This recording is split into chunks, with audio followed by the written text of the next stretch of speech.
김경래 최강 시사. 윤석열 검찰총장 관련된 얘기를 좀 해보겠습니다. 지난달에 뉴스타파에서 윤석열 총장의 부인 김건희 씨가 주가 조작 사건에 연루된 의혹을 보도를 한 적이 있죠. 그 이후에 최근에 MBC 스트레이트에서 검찰총장의 장모죠. 최모 씨, 장모 최 씨가 여러 가지, 한 가지 사건은 아닙니다. 여러 가지 사건에 연루가 돼 있고 이건 뭐 돈과 관련된 거죠. 이 사건들마다 고소 고발 이런 송사가 난무를 했었는데 결국은 뭐 최 씨는 다 빠져나가고 다른 당사자들은 유죄를 받았습니다. 그 과정에 문제가 있다 이런 보도를 했습니다. 봐주기 수사한 거 아니냐 이런 의혹도 가질 수 있는 부분이 좀 있어요. 근데 지난주 금요일에 뉴스타파가 또 윤석열 총장의 장모 최 씨의 사건에 그 딸이죠. 윤석열 총장의 부인 김건희 씨가 여러 가지로 깊게 연루가 돼 있다. 이런 보도를 또 했습니다. 사건이 굉장히 복잡합니다. 오늘 좀 전체적으로 좀 한번 정리를 해보는 시간을 가져보면 좋겠습니다. 관련 내용 취재하고 있는 뉴스타파의 심인보 기자 나와 계십니다. 안녕하세요. 예, 안녕하세요. 이 사건이 제가 지금 말씀드린 사건만 해도 네, 적어도 뭐 한 4-5개의 사건입니다. 그죠? 맞습니다. 예. 예. 어디서부터 시작할까요? 그 금요일 보도한 것부터 시작을 하는데 그거는 스트레이트 보도를 좀 설명을 하면서 시작을 해야 될 것 같아요. 일단 크게 보면 네. 뉴스타파가 지난달에 보도했던 이 주가 조작 사건 빼고 예. 장모 최 씨가 예. 주도적으로 연루된 사건 중에 상대방, 네. 그 상대방들이 문제 제기를 하고 있는 사건이 한 4건 정도 돼요. 4건. 예, 4건 정도 되고 네. 그 중에서 오늘 저희가 얘기할 건 2건에 관한 얘기인데요. 하나씩 볼까요? 그럼? 예. 먼저 첫 번째 사건은 어떤 가장 거죠? 오래된 사건입니다. 이게 예. 이른바 정대택 씨 사건. 이분은 실명을 써도 되는 모양이에요. 본인이 본인의 실명이나 예. 얼굴이나 방송에서 많이 내달라고.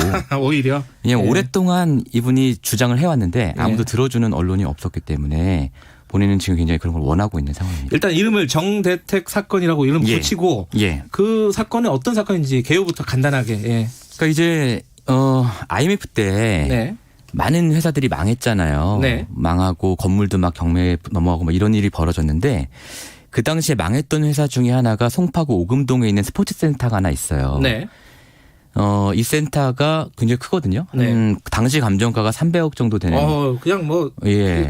작은 건물이 아니군요. 예. 회원이 한 1,500명 정도 되고 그런 네. 스포츠센터가 있었는데 이게 이제 파산이 된 거죠. 네. 그래서 여기에 근저당부 채권이 걸려 있었어요. 그러니까 300억짜리 건물에 한 150억짜리가 걸려 있었고. 네.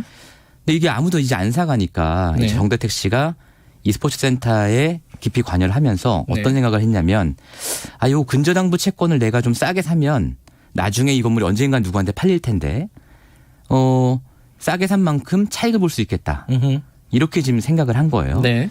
그래서 이 백방으로 알아보고 다니고 사업 계획서도 세우고 권리 분석도 막 하면서 네. 계획을 딱 짜죠. 그래서 이제 최종적으로 수립된 계획이 99억 원을 주고 153억 원짜리, 152억 원짜리 근저당부 채권을 사자. 그리고 나중에 이 건물이 경매로 팔리면 152억을 받아서 한 네. 50억 남길 수 있겠다. 네. 이렇게 된 거예요. 네. 근데 99억 중에 한 89억, 90억 정도는 금융기관에서 채권 대출을 받아서. 받기로 되어 네. 있었어요. 그러니까 10억 원이 필요한 상황이었어요. 이 10억 원을 대줄 사람을 찾다가 누군가의 소개로 재력가라는 최모 씨를 만나게 되는 거예요. 이 최 씨가 바로 현재 윤석열 총장의 장모인 최 씨입니다. 그래갖고 예. 실제로 근저당부 채권을 샀죠. 샀어요. 거기까지는 뭐 잘 진행이 잘 됐네요. 됐어요. 잘 예. 되고 또 금방 팔렸어요. 이게 어허. 이 건물이 경매가 금방 팔렸어요. 그래서 99억 투자해서 152억을 번 거예요. 5달 만에. 한 50억을 5달 예. 만에. 예. 예. 그런데 이 명의를 이제 최 씨 명의로 했거든요. 네. 그러니까 이제 둘이 이제 사업을 할 때 약정을 했습니다. 네. 이익이 생기면 딱 반씩 나누자. 너는 돈 대고 나는 정보를 냈으니까 그렇죠. 반씩 나누자. 단순히 네. 정보 차원이 아니고 예. 굉장히 복잡한 일을 한 거예요. 실무를 내가 다 진행했으니까. 예, 예. 예. 그랬는데 최 씨가 돈을 안 줍니다. 돈을 안 줘요. 그러니까 이제 이거 이 사람이 딴 생각하고 있나 보다 하고 정대택 씨가 가압류를 걸어요. 26억에 대해서. 네. 자기가 50억 중에 자기가 받을 몫에 대해서. 반을 예. 가압류를 걸었다. 예. 걸었는데 갑자기 최 씨가 정 씨를 상대로 소송을 겁니다. 죄목이 강요, 사기 뭐 이런 거예요. 주장이 뭔고 하니 나는 약정서를 쓰고 싶지 않았는데 네. 강요에 의해서 약정서를 썼다 이거예요. 네. 약정서가 무효다라는 주장이 거기 들어있는 거죠. 이 소송에. 네. 그 소송이 벌어지는데 약정서가 떡하니 있잖아요. 네. 이걸 어떻게 그러면 무효화시킬 것이냐. 최 씨 입장에서. 네. 약정서 체결에 참여했던 법무사가 있습니다. 이 법무사가 직접 작성을 한 거예요. 약정서를. 그 네. 약정서 쓰고 거기에 정대택 씨 이름 있고 최 씨 이름 있고 법무사 이름 있고 3명의 도장이 딱 찍혀 있어요. 네. 이런 약정서가 있는데 백 씨가 갑자기 백 씨가 그 법무사죠. 법무사죠. 예. 안 했다. 나 이 약정서 안 썼다라고 주장을 하기 시작하는 거예요. 약정서는 있는데 쓴 사람은 나는 네. 이거 쓴 적 없다 이렇게 네. 돼버린 거거든요. 그 약정서를 최 씨 쪽에서 검찰에 제출을 했는데 도장 부분이요. 예. 지워져 있어요. 아하. 원래 약정서에는 도장이 다 찍혀 있거든요. 세 사람 도장이. 예. 지워져 있어요. 그러니까 이게 검찰에서 이걸 보고 결국 정대택 씨를 기소를 합니다. 아하. 강요랑 사기한 거 맞다. 네. 기소를 하고 그다음에 재판에서도 져요. 그래서 1심에서 유죄가 나옵니다. 근데 여기에 이제 결정적으로 법무사 백 씨의 그 증언 이게 이제 결정적인 역할을 한 거죠. 윤 총장 장모가 이겼다 한마디로 이런 거잖아요. 이겼습니다. 그죠? 근데 사실 이 형사기 때문에 예, 민사는 검찰이 아니지만. 이긴 거죠. 네. 예, 예. 근데 여기에서 왜 김건희 씨, 그러니까 윤 예. 총장 장모의 딸, 예. 이게 헷갈리네. 윤 총장 부인이죠. 그렇죠. 왜 등장하는 거예요? 장모의 딸은 부인이죠. 장모의 딸. 예. 예. 예. 그러니까 이게 나중에 이제 반전이 벌어지는데 예. 법무사 백 씨가 예. 자기 진술을 뒤집어요. 예. 나 실은 약정서 체결을 했고 예. 심지어 윤석열 총장의 장모 최 씨가 나한테 돈도 줬다. 일종의 뇌물이군요. 네. 이렇게 그러니까 한마디로 뇌물 논리적으로 받고 보면. 위증했다. 예. 라고 진술을 뒤집거든요. 예.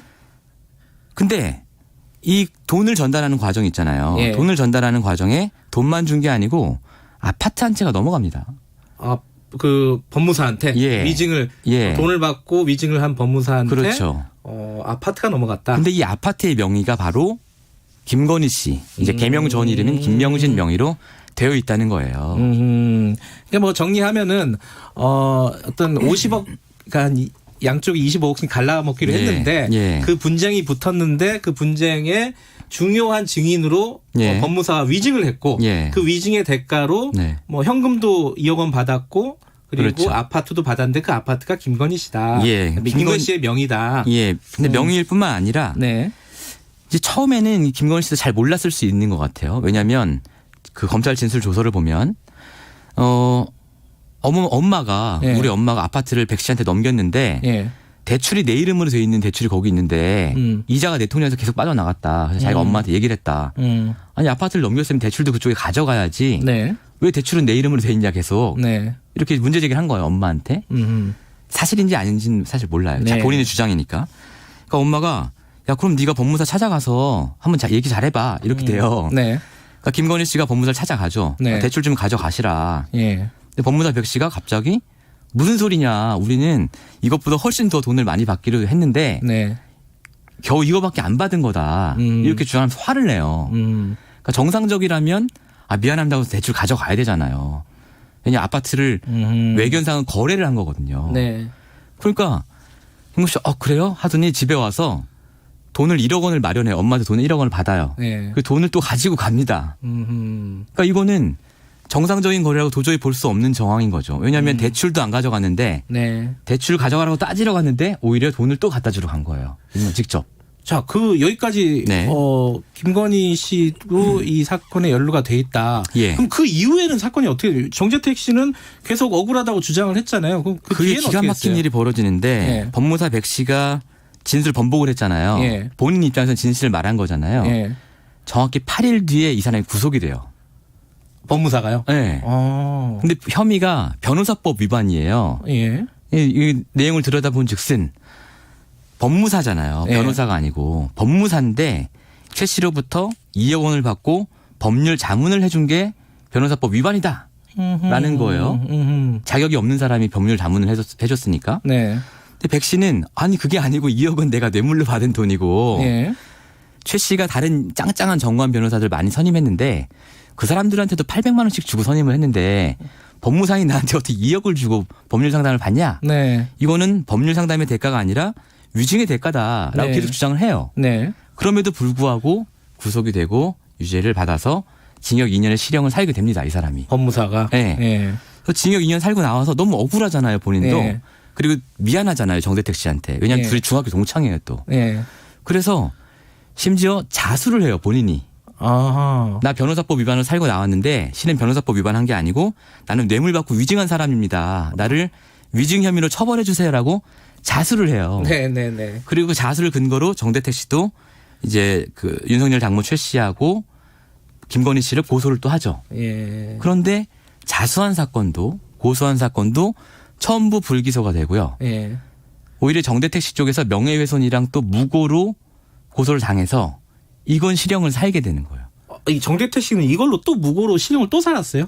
무고로 실형을 2번 살았어요. 아하. 근데 첫 번째 실형 산 거는 한 10년도 넘은 일이지만 예. 최근에 실형 살고 나온 거는 2007년도예요. 2017년도예요. 그때 이제 윤석열 검찰총장이 중앙지검장이었거든요. 예. 정대택 씨가 윤석열 지검장한테 편지를 보냅니다.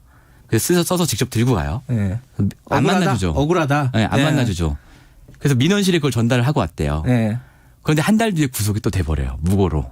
아, 억울하다고 탄원을 했는데. 네, 물론 구속이 그것과 이거 돼버리군요. 사이에 연관이 있는지 없는지는 모릅니다만. 그렇죠. 시점상으로 볼 때 그렇다는 얘기입니다. 어쨌든 이 사건이 벌어졌던 그 실제로 50억 그 사건이 벌어졌던 거는 예. 김건희 씨와 윤 총장이 결혼하기 전이에요. 한참 그죠? 전입니다. 한참 한참 전인데 전이에요. 예. 지금 최근의 연관관계를 보면 정대택 씨는 여전히 탄원을 했고 예. 그 탄원이 제대로 받아들여지지는 않았다. 그렇습니다. 예. 그게 윤 총장이 알고 있었는지 없었는지는 알 수 없습니다. 알 수 없습니다. 예.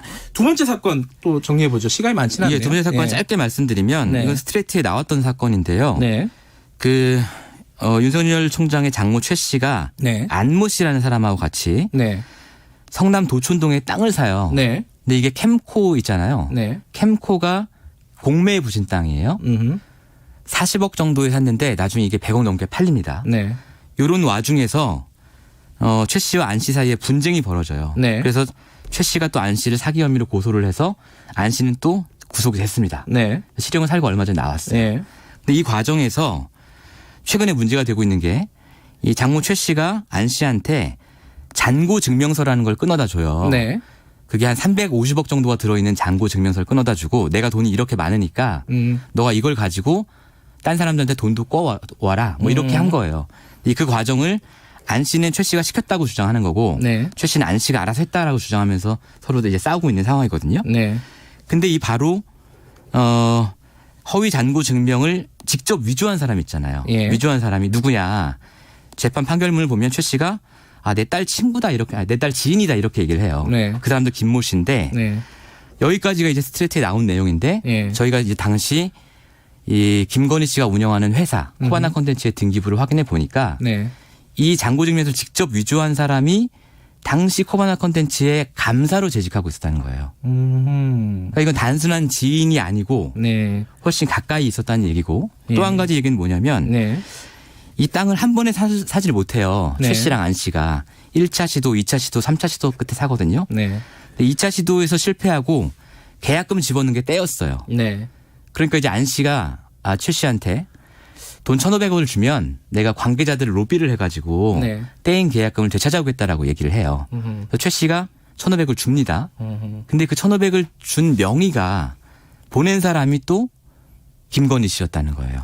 최 씨가 아니라요? 네. 어허. 그러니까 이 안 씨가 자기 계좌 그 내역을 보여줬는데 네. 거기에 이름이 딱 찍혀 있는 거예요. 김건희 그러니까 씨 이름으로. 네. 접대비도 김건희 씨 이름으로 줬고 예. 허위 가짜 잔고 증명도 김건희 씨 회사에 다니던 감사가 했다. 네. 이거죠. 그러니까 이 사건이 단순히 최 씨가 벌인 일이겠느냐라는 합리적인 의심이 든다. 뭐 이런 정도의 얘기입니다. 그러니까 이게 두 가지 사건, 뭐 다른 사건들을 설명할 시간은 없을 것 같고 네. 두 가지 사건 다 이제 윤석열 총장의 장모 최 씨가 얽혀 있는 예. 대규모 예. 수십억대의 금융 이제 투자 사건인데 예. 그게 법적인 분쟁이 붙었는데 상대방만 다 처벌을 받고 맞아요. 최 씨는 네. 전혀 네. 그 정대택 씨 사건에서 예. 위증죄로 벌금 50만 원을 받은 적이 있습니다. 벌금 50만 원을 받았다. 근데 거기까지는 나와 있고 그리고 그 딸인 김건희 씨 같은 예. 경우에는 다 연루가 돼 있는데 검찰 조사는 받았나요? 전혀 안 받았죠. 예, 전혀 안 받았습니다. 아까 뭐 저 검찰 진술이라든가 이런 부분은 어떤 부분이에요? 그 사건에선 받았어요. 근데 그 사건에서 본 사건이 아니고 나중에 서로 막 위증이다 무고다 막 이렇게 서로 막 고소전이 왔다 갔다 하잖아요. 네. 그때 조사를 한번 받았습니다. 예. 그 참고인이었겠죠? 참고인으로. 피의자는 아니었을 예. 거고. 근데 이제 또 핵심은 이 과정에서 윤석열 총장이 네. 어떤 영향력을 행사했느냐. 예. 이거는 취재가 된 부분이 있습니까? 알 수 없습니다. 예. 알 수 없는데 이제 그 정대택 씨 사건 같은 경우는 사건의 발생은 이제 결혼 전이니까 네. 당연히 개입을 하지 않았을 거라고 생각은 하고요. 예. 물론 이제 교제 시점이 언제냐 이게 또 중요한 변수입니다만 네. 나중에 이게 법적인 분쟁으로 막 복잡하게 이제 진행될 때 네. 이때는 개입했을 가능성이 없지는 않죠. 그리고 사실은 정대택 씨가 그걸 가지고 대검에다가 민원을 넣었어요. 이 사건에 개입했다. 네. 그리고 검찰에서 윤석열 총장을 징계를 내렸습니다.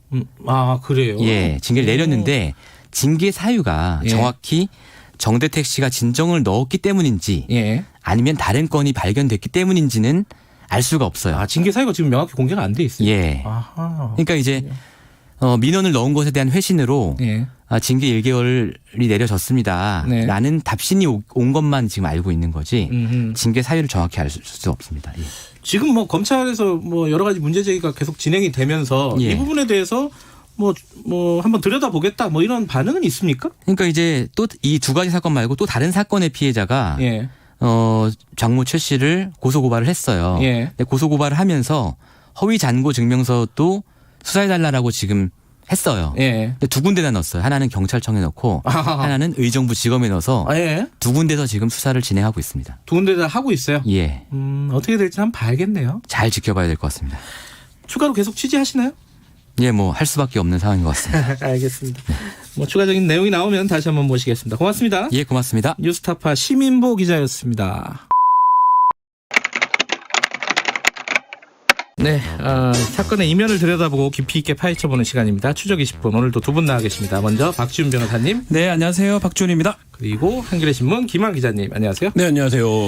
좀 전에 정현주 사장님 네. 출연했잖아요. 오랜만에 뵙네요. 네. 마지막에 제가 말씀을 잘 못 끊었어요. 왜냐하면 하신 말씀이 너무 많으신 것 같더라고요. 끊으면 안 됩니다. 예, 한국 언론에 대해서 기본을 좀 지켜라 이런 말씀을 좀 충분히 들었어야 되는데 시간이 없어서 기본만 좀 지키면 좋겠어요. 기본만 청취자 여러분들께 팩트 체크. 죄송한 말씀 드리겠습니다. 옛날 제가 사장 시절에 제가 직원이었거든요. 아, 그래요? 그래갖고 함부로 못 끊었던 것 같은 느낌이. 오랜만에 얼굴 뵈서 저도 반가웠습니다. 사장님. 자, 오늘 윤석열 검찰총장 얘기 좀 해볼까 합니다. 이게 사건이 좀 복잡해가지고 네. 법적인 문제도 좀 포함해가지고 얘기를 해볼게요. 자, 이게 사건이 여러 가지예요. 네.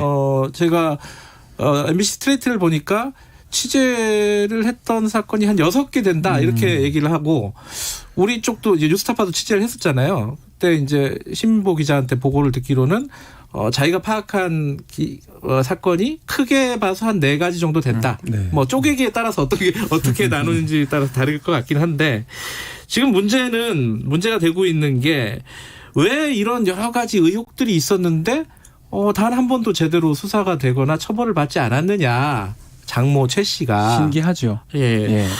자, 그 부분인데, 그 부분을 중심으로 한번 풀어볼게요. 먼저 박준 변호사님이 그 중에 제일 좀 중요하거나 의미 있는 부분들을 좀 먼저 한번 짚고 거기로 풀어가보죠. 일단은 왜 관계자들은 대부분 실형을 받거나 처벌을 받았는데 네. 장모 최 씨는 다 빠져나갔느냐. 네. 이 부분을 얘기하지 않을 수 없습니다. 네. 우연일까요?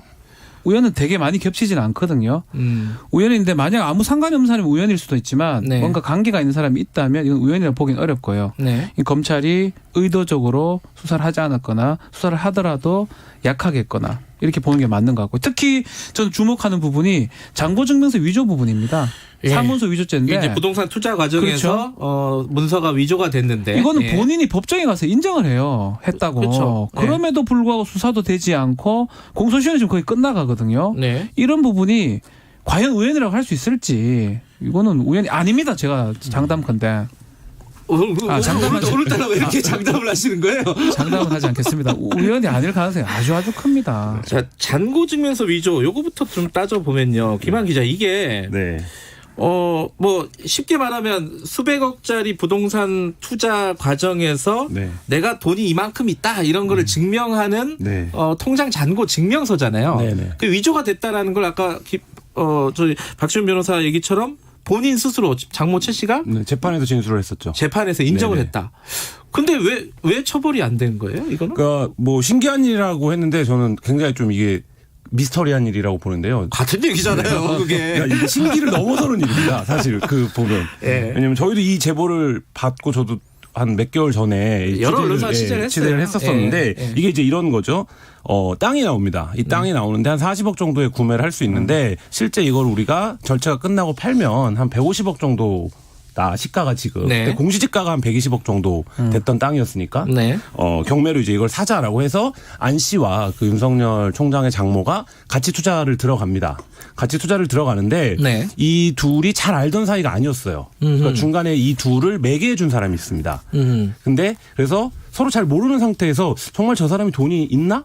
뭐 이런 것들을 서로 이제 생각을 하게 된 거예요. 그렇죠. 네. 가를 봐야죠, 일단은. 네. 그래서 돈 있어야 투자 가능하니까요. 네. 그래서 뭐 자금을 동원할 수 있냐라고 했더니 이게 이제 안 씨 피해자의 주장입니다. 예. 그가 잔고 증명을 떼왔다라는 거예요. 그 잔고 증명을 떼오고 당좌 수표를 보여줬다라는 거죠. 자기한테. 그 장모가요? 네, 장모가. 예. 예. 그래서 자기는 그게 진짜인 줄 알고 투자를 들어간 거죠. 근데 나중에 알고 보니까 그 잔고 증명이 위조된 그럼 위조잖아요. 였다는 거예요. 근데 저도 한 4개 정도 사건을 알고 있는데 이 4개 사건의 패턴이 사실 거의 같습니다. 어떤 거냐면 사무소 위조가 일어나요. 그러니까 제일 유명한 사건, 이른바 정대택 씨 사건 같은 경우엔 도장을 찍었냐 안 찍었냐의 문제거든요. 그 약정서예요. 약정서에. 예. 그러니까 이쪽에서는 도장을 찍었다라고 주장을 하고 있고 이쪽은 안 찍었다라는 주장이었는데 법원에 그 윤석열 장모가 제출한 건 도장을 안 찍은 본이었어요. 그리고 그게 진본으로 인정이 돼서 결국에 이제 정대택 씨가 형을 살았고 그 이분이 핵심적으로 그 사건에서 가장 억울해하는 게 그 부분이거든요.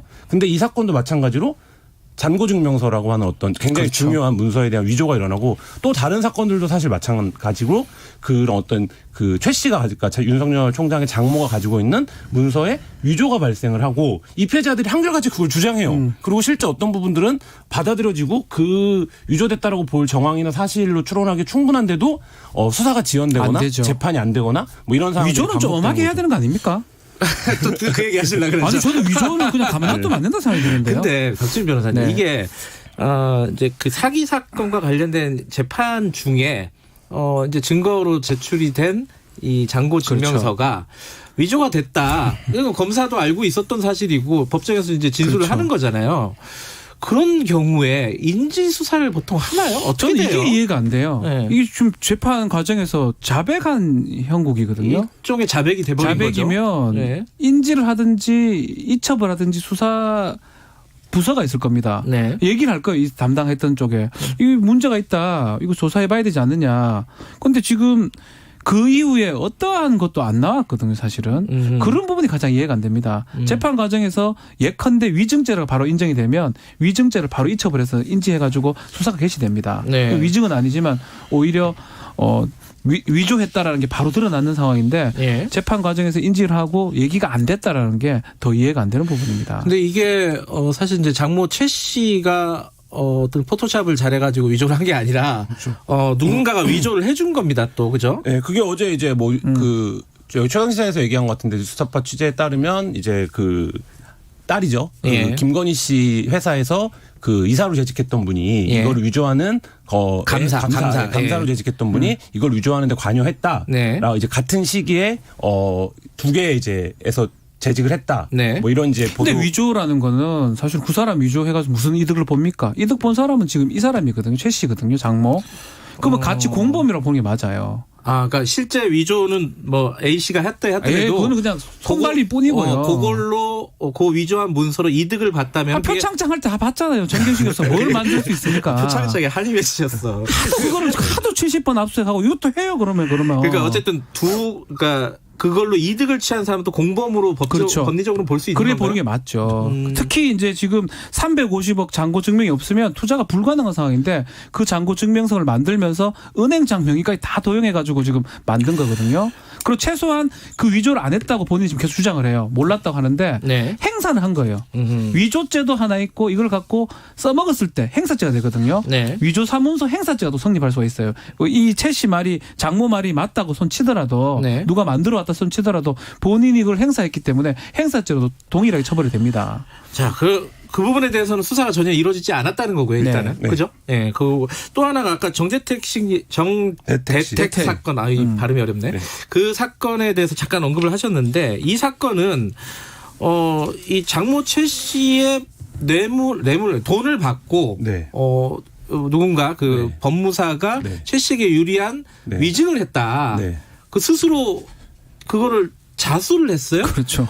그 부분은 수사가 어떻게 됐어요? 어디까지 갔어요? 그게 정말 미스테리한 일인데요. 또 미스테리예요. 네. 예. 이분이 처음에는 난 약정서를 써주지 않았다라고 진술을 했어요. 그러니까 그 처음에는 아주 오래전입니다. 예, 장모에게 유리하게 진술을 한 거죠. 했다가 예. 나중에 알고 보니까 뭐 6천만 원, 5천만 원, 3천만 원인가 이런 식으로 이제 돈을 나눠서 지급을 받고 네. 총 2억 원 지급을 받았는데 그리고 이제 위증을 한 거죠. 네. 그래서 이제 그 부분에 대한 진술을 했습니다. 예. 그러니까 이 부분이 사실 뭐 변호사님 계시지만 통상적으로 핵심적인 증인이 내가 사실 약정서 썼었는데 돈 받고 안 쓴 거라고 진술한 거야. 나 사실 돈 받았어. 이렇게 진술을 하면 그 재판은 사실 끝나야 돼요. 거기서. 그렇죠. 예.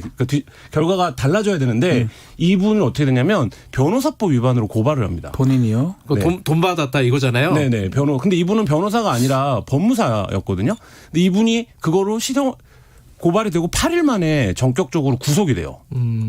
그렇게 되면서 이분의 진술이 사실상 무의미하게 되는 이런 상황이 변호사법 되죠. 위반이 성립할 여지는 있어요. 정대택 씨가 왜 변호사법 위반이에요? 변호사법 위반은 변호사만 저지르는 게 아니고 그건 변호사가 아닌데, 네. 아닌 자가 법률 상담을 하고 그쵸, 그 대가를 혐의가 받았을 되는 때 거죠. 현금 받았다는 거거든요.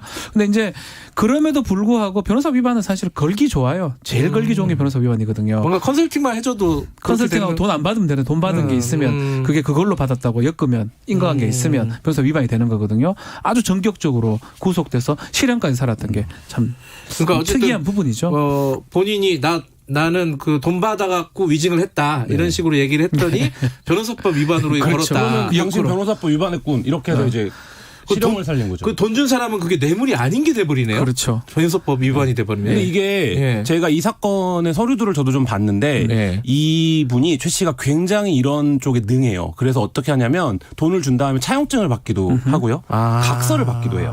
그러니까 이런 것들이 굉장히 많아요. 그러니까 이 돈의 성격을 다른 방식으로 설명할 수 있는 형태의 어떤 준비들 이런 네. 것들을 굉장히 많이 하고 똑똑한 것 같아요. 그런 거는요. 그리고 또 뭐가 있냐면 이분은 항상 상대를 맞고소를 해요. 그러니까 이 두 개의 사건이 뭐 경합적으로 존재하는 것처럼 재판장에서는 보이는 거예요. 그래서 어떤 얘기를 하면 나도 그 부분 고소했다. 뭐 이런 식으로 되는 거죠. 그러니까 맞아요. 의료법 위반도 마찬가지예요. 요양병원 만들었는 건데 네. 원래 일반인들은 못 만듭니다. 근데 이제 만들어 놓고 나머지 이사장이나 처벌 다 받아요. 본인은 빠져나가는데 이건 다른 사건입니다. 그죠? 다른 사건이 네. 또 한 가지 사건인데 네. 각서 때문에 빠져나가요. 지금 말씀하신 각서가 뭐냐면 나는 형사상 민사상 책임 안 진다라고 서로 각서를 한 거예요. 네. 그거를 근거로 해서 무혐의 처분을 해주거든요. 네. 검사 불기소 처벌해 주는데 나머지 사람 다 처벌받고 실형 집행유예 받는데 이건 사실 말이 안 되는 거거든요. 각서를 잘 만들어요. 어때 코치를 잘 받는 것 같아요. 누구한테 누군지는 모르겠습니다. 각서가 효력이 있는 게 뭐냐 하면 네. 자기들끼리 효력이 예컨대 이런 거예요. 김한 기자는 저랑 절도를 하기로 해놓고 네. 절도는 네 혼자 한 거다. 난 아니야. 둘이 각서하면 절도 아닙니까? 하면서 각종 공범이 되는 거거든요. 의료법 위반은 투자를 하면서 바로 성립을 해버려요. 그런 각서를 둘이 쓰든지 100만 장 써도 소용이 없는 건데 이상하게 검찰이 그걸 이해 못하고 그 각서를 보고 무혐의 처분했다. 이것도 미스터리한 부분입니다. 아니, 몇 가지 좀 궁금한 게 있는데, 그러니까 아까 그 변호사법 위반으로 처벌을 받은 그 네. 법무사가 자기는 뇌물을 받고 위증을 했다. 그렇죠. 이렇게 이제 자수를 하잖아요. 돈을 받고 위증했다. 실형을 살고 나와서 또 자수를 해요. 변호사법 위반이 아니라 위증이다 나는 이렇게 다시 자수를 하는데 이럴 경우에 검찰에서 그 건으로 이미 처벌을 받지 않았느냐. 그래서 수사를 안 했을 수도 있는 거 아니에요? 제가 보수적으로 말씀을 드리는 거예요. 그래서 안 할 수도 있는 거 아니에요? 어떻게 되는 거예요? 피해자들은 뭐라고 얘기를 하냐면 그래서 그분이 다시 자수를 한 다음에 네. 검찰에 다시 고소를 합니다. 네. 그래서 검찰이 불렀다는 거예요. 그래서 서류를 쭉 보다가 아니 무슨 세상에 이런 사건이 있냐. 그러니까 피해자들의 주장입니다. 그렇죠. 그러니까 세상에 무슨 이런 사건이 있냐. 내가 네. 이거 어떻게 법과 원칙이 있는 나라에서 이럴 수가 있냐. 네. 이런 얘기를 했던 검사들도 있었다는 거예요. 근데 그 시점에 다시 이제 윤석열 씨 장모가 또 고소를 합니다. 네. 무고죄로. 그리고 뭐 명예훼손으로 고소를 하기도 하고 그런 식으로 되면 다시 이제 그 사건이 또 진행이 돼야 되니 그거에 대한 조사나 이런 게 진행이 돼야 되니 또 이 사건이 또 묵어요. 뭐 이런 과정에서 이분이 이제 결국 정대태 씨 같은 경우에 무고로 2번을 살았는데, 그러니까 실형을 2번을 살았는데 한 번 이제 무고였죠. 근데 이제 그런 과정들 속에서 보면 당사자만 느끼는, 그러니까 여기 이게 굉장히 어려운데 언론이 이 사건을 왜 안 다루냐 이런 비판이 많은데 네. 어떻게 어디서 압력이 작용했는지 모르지만 계속 이제 법원을 그러니까 그 검찰청을 왔다 갔다 하는 당사자는 이제 알기 시작하잖아요. 알겠죠. 예, 그러니까 이게 뭔가 사건이 지금 망가지기 시작했다. 근데 자기가 번번이 그런 느낌을 받았다라는 거예요. 근데 사실 언론 입장에서는 그럼 어느 쪽에서 어떤 프레스가 구체적으로 들어와서 네. 이 사건이 망가진 건지를 확인해야 되는데 맞아요. 예, 네. 그거는 사실 확인하기 굉장히 근데 어려워요. 그 얘기도 뭐 계속 했지만 어제 시사타파에서도 시민미국 얘기했지만 뉴스타파입니다. 왜 자꾸 시사타파라 그러는 거예요? 뉴스타파에서 시민미 기자가 그런 얘기를 좀 했지만 네. 일단 저는 언론이 좀 더 이 문제가 되는 것 같아요. 그 또 조국 얘기를 하기 그런데 그렇게 수백 건 수만 건을 기사를 다루는데 제가 오늘 오면서도 다뤄보니까 몇 군데 다룬 데가 없어요. 이 정도면 현직 총장이고 누가 봐도 문제가 된다면 지금 말한 것처럼 좀 이상하다고 하도 이상한 거 그대로 팩트를 해줘야 되잖아요. 언론이 검찰 얘기는 그대로 많이 쓰는 사람들이 이거는 또 뺀다는 것 자체가 네. 저는 뭐 한겨레한테도 얘기하고 싶고 이해가 안 됩니다. 검찰의 수사가 지금 시작이 됐잖아요. 네. 근데 어떻게 어느 정도 수준까지 간 거예요 지금? 그 부분도 뭐 수사를 지켜봐야겠지만 그 사건도 사실 꽤 됐거든요. 그렇죠. 그러니까 예, 그 의정부지법에 있었던 사건도. 예. 근데 그 사건도 뭐 자세하게 말씀드리면 복잡하지만 굉장히 기가 막힌 사건이에요. 네. 그러니까 그 사건에도 마찬가지로 윤석열 장모가 등장하면서 피해자는 사문서가 위조됐다고 주장한 주주명 패턴이 예. 똑같군요. 네, 주주명부에서 주주명부가 위조된 주주명부를 통해서 네. 주총과 이사회가 개최했다 이렇게 주장하고 있거든요. 네. 그리고 실제 이제 그 부분에서 제 원본 대조필이나 이런 부분들을 이미 다 제출을 했어요. 네. 근데 수사를 안 해주더라는 거예요. 본인 입장에서는, 피해자 입장에서는. 네. 그래서 이제 그 사건이 묵혀있는 사건이 지금 이제 하나 수사가 개시가 됐고 그 장고증명서 같은 경우도 지금 공소시효가 얼마 안 남았는데 이 부분도 사실 지금 수사 개시를 하더라도 공소시효를 맞추기는 현실적으로 좀 불가능해 보이는 이런 상황.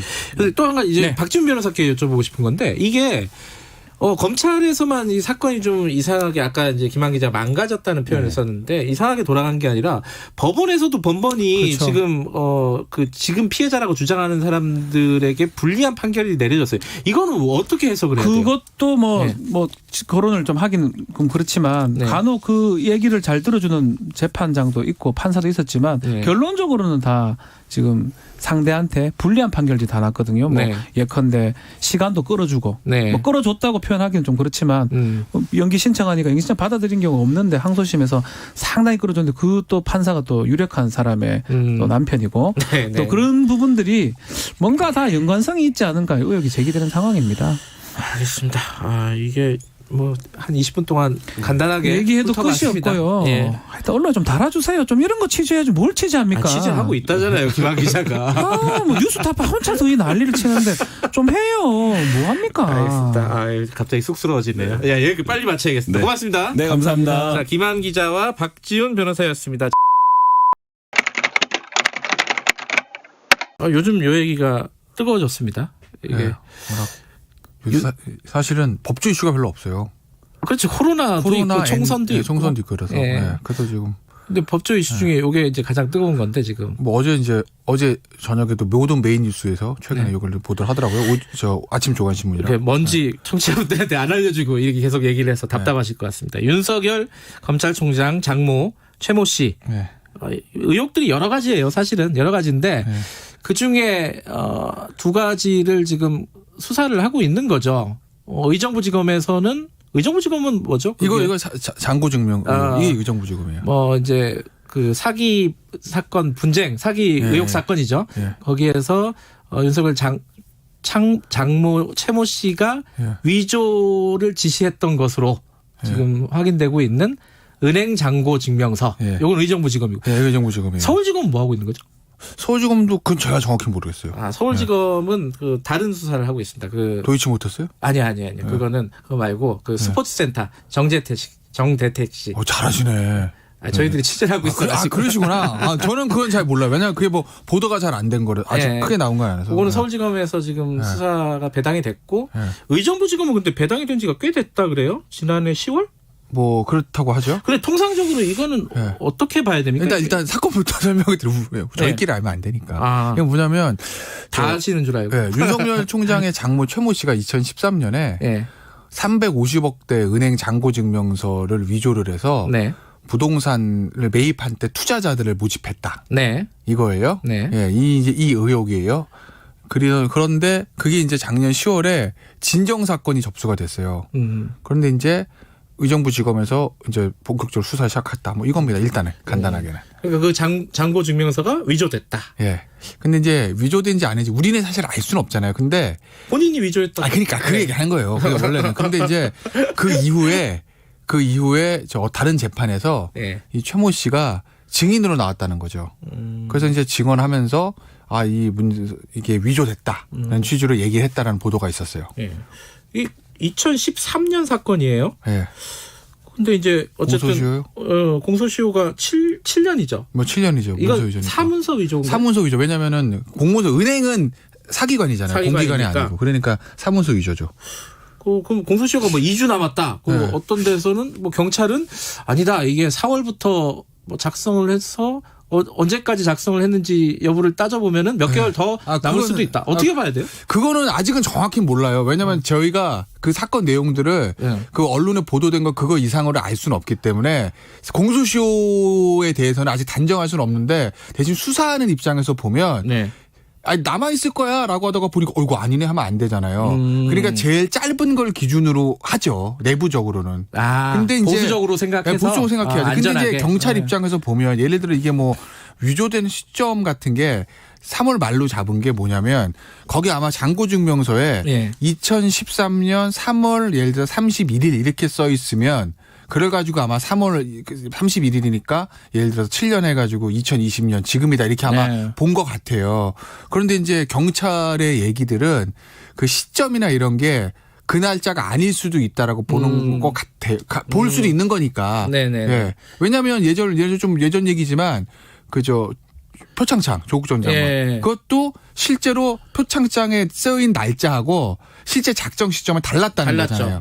그래서 공소시효가 얼마 안 남은 줄 알았는데 나중에 봤더니 여유가 있었던 거잖아요. 그거는 이제 이것도 그럴 가능성을 아마 경찰은 보고 있는 것 같아요. 그래서 저희가 단정할 수는 없는데 내부적으로는 공소시효가 남아있다고 보는 경우도 있는 법적으로는요. 이게 사문서를 위조를 만약에 오늘 했어요.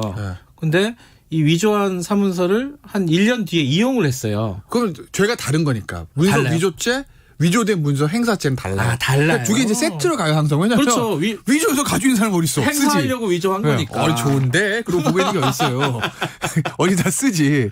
그러니까 항상 위조 사문서는 행사죄가 연결이 돼요. 그러니까 이부 것 같은 경우에도 아직 보도가 본격적으로 다 되지 않아서 저희가 단정할 수는 없는데 이제 부동산 투자 혹은 위치 목적으로 위조했다는 거거든요. 그럼 반드시 사문서 위조뿐만 아니라 위조 사문서 행사가 붙을 거고 그렇겠죠. 사기도 붙을 거예요. 왜냐하면 만약에 김경래 씨 나 돈 이렇게 있으니까 투자 좀 해봐 라고 얘기하는 순간 그 자체가 사기거든요. 돈을 실제로 유치했으면 사기 기수. 아니 근데 돈이 이만큼 있으면 그걸로 알아서 하세요. 그럴 것 같은데 왜 돈 있다고 투자하는지 난 이해가 잘 안 돼. 이런 맥락은. 그건 취재 한번 해보세요. 내부적으로. 근데 복잡한 사실관계가 아직 다 보도가 안 돼서 맞아요. 그건 저도 모르겠어요. 근데 뭐 이런 거 350억이 묶여 있으니까. 예를 들면 뭐 그런 가능성도 있죠. 이것뿐만 아니라 일반적으로 나 돈이 이렇게 묶여 있는데 그래 나한테 투자를 하면 나중에 이게 풀리면 뭐 정기 예금이라든지 예를 들면 안전한 사람이야. 돈 많은 사람이야. 이런 얘기죠. 저는 2조짜리도 봤으니까. 전 진짜 통장 사본 잔고증명서요? 2조짜리 가져와가지고 이거를 뭐 그것도 위조였어요? 찾게 도와주시면 얼마나 드리겠다. 그래서 고맙습니다. 안녕히 가세요. 그랬죠. 그러니까 어쨌든 또 위조였어요. 위조인지 아닌지 제가 확인 안 해봤죠. 아니 근데 여기서 궁금한 게 사문서는 종류가 너무너무 많잖아요. 아까 말씀하신 예를 들어 표창장을 위조할 수도 있고 뭐 그렇죠. 지금 여기 350억짜리 뭐 은행 잔고 증명서를 위조할 수도 있는데 벌은 똑같아요, 형량? 그거는요. 네. 법정형은 똑같은데 네. 실제로 들어가면 사안에 따라 좀 다르긴 하죠. 그 이제 실제로 피해를 줬느냐 안 줬느냐 부분들도 있는 거고. 실제 어떻게 보면은 이제 이 문서 위조죄는 사회적 법이기 때문에 법적으로는 피해자는 없는 거예요. 법 피해자는 사회인 거지. 사회 문서의 공공 안녕 이런 것들 보호법이거든요. 네. 그런데 법적으로 형식상 그렇지만 실제자는 피해자가 있는 거잖아요. 그렇죠. 그러니까 그 피해자가 실제로 피해를 받는지 안 받는지 그런 부분들 또는 이거를 이용했을 때 상대가 실제 피해 받는 이런 것들 가지고 형량은 조금씩 달라질 수는 있는 거죠. 그거는 법정형은 당연히 똑같은 법정형은 어느 정도 돼요? 법정형은 제가 모르겠는데요. 아니요. 확인 좀 해주세요. 사문서 위조죄 법정형. 법정을 그렇게 외우고 다니진 않으니까. 네. 근데 그러면은 예를 들어 이 표창장 위조는 뭐 어디에 이용을 했다, 뭐 입시나 이런 만약에 그렇다면은 거기에 대한 형량 죄를 받을 것이고 이건 사기가 예를 들어 몇백억짜리 사기다 만약에 그러면 형량이 더 커지는 거예요? 실제로? 그거는 사문서 위조 때만 커지는 게 아니라 사기랑 병합이 되잖아요. 죄가. 병합이 되겠구나. 네, 그래서 그런 거니까. 이거 하나는. 네, 그래서 되게 이제 문서 위조죄가 그거 하나만 달랑 나오는 경우는 별로 없어요. 문서 위조, 행사는 항상 붙고 그걸 가지고 뭘 했느냐에 따라서 이제 부동산 등기하면 공정증서 원본 부실기재 뭐 이런 것도 붙고 네, 예를 들면 뭐 실제로 이용 사기가 많이 붙죠. 되게 문서를 위조해 그걸 가지고 뭘 하니까. 그러면 그러니까 이제 지난번에 저 표창장 문제도 거기 보면 이제 뭐 위계에 의한 공부집행 방해 뭐 그다음에 업무 방해 이런 것들을 붙잖아요. 입시에 쓰면. 그래서 그런 거예요. 항상 어디를 뭐 사용하니까 단독으로 이거 하나 달랑 가는 경우는 많지는 않아요. 아까 처음에 얘기로 돌아가면은 의정부지검에서 이거를 10월 달에 진정을 받았다는 거예요. 진정을 받고 배당이 됐다는 거예요. 근데 이제 불렀어요. 이제 진정인을. 이거 좀 늦은 거 아니에요? 이제 진정 사건들이 좀 늦어요. 원래는? 그건 왜 그러냐면 대부분 자 보세요. 피해를 봤어요. 김경래 씨가. 앵커가 그러면은 이거를 진정을 하겠어요, 고소고발하겠어요. 대부분 고소고발을 하죠. 다 하죠. 고소를 하죠. 그러니까 똑같은 거니까 수사를 해달라고 했을 때 내가 피해를 본 사람은 그 피해 내용을 제가 제일 잘 알고 있기 때문에 고소를 합니다. 그죠? 그리고 고발이라는 거는 피해자가 아닌 제3자가 해요. 근데 진정을 하는 경우들은 보면 이게 뭐 이 사건이 그런지는 제가 모르겠어요. 진정서 내용을 제가 못 봐서. 근데 이제 보면 내가 확실한 피해자가 아니고 사건 관계자들이 이러이러이러 문제가 있으니 살펴봐 주십시오. 이게 이제 진정이거든요. 그러니 아무래도 수사기관 입장에서 보면 고소고발보다는 진정이 이 사건의 객관적 진실과의 거리감이 조금 고소고발보다는 먼다고 보는 경우들이 있고 그래서 진정 사건의 처리 속도가 좀 느리고 진정 사건 경우에 내사 종결되는 경우가 많아요라는 얘기도 거기서 나오는 거예요. 근데 이게 고소고발보다는. 검찰총장의 장모잖아요. 이제 대상이. 그것 때문에 늦어진 거 아니냐 이런 시각이 있을 수밖에 없지 않겠어요? 그거는 실제로 그런지 모르겠으나 외부에서는 그렇게 볼 여지는 있죠. 아무래도. 왜냐하면 또 이 사건이 한두 개가 아니라서 이게 전반적으로 이게 수사를 좀 적극적으로 해야 되는 상황이라고 보십니까? 봤을 때는 어떻게 보세요? 변호사로서. 제가 봤을 때는 어떻게 해서 이제 털고 가는 게 맞아요. 그게 이제 윤 총장의 남은 임기를. 왜냐하면 자꾸 뒷말이 남으면 그리고 윤석열 총장의 브랜드가 어디에도 나는 칼을 다 들이대잖아요. 그러니까. 장모한테 들이대기는 조금. 그러니까 어찌됐든 간에 그래도 이 가족을 털고 가는 게. 알겠습니다. 본인이 훨씬 낫죠. 자, 사무소 위조죄는 형법상 5년 이하의 징역이나 1,000만 원 이하의 벌금. 세네요, 이거. 법정형은 뭐. 여기까지 듣겠습니다. 고맙습니다.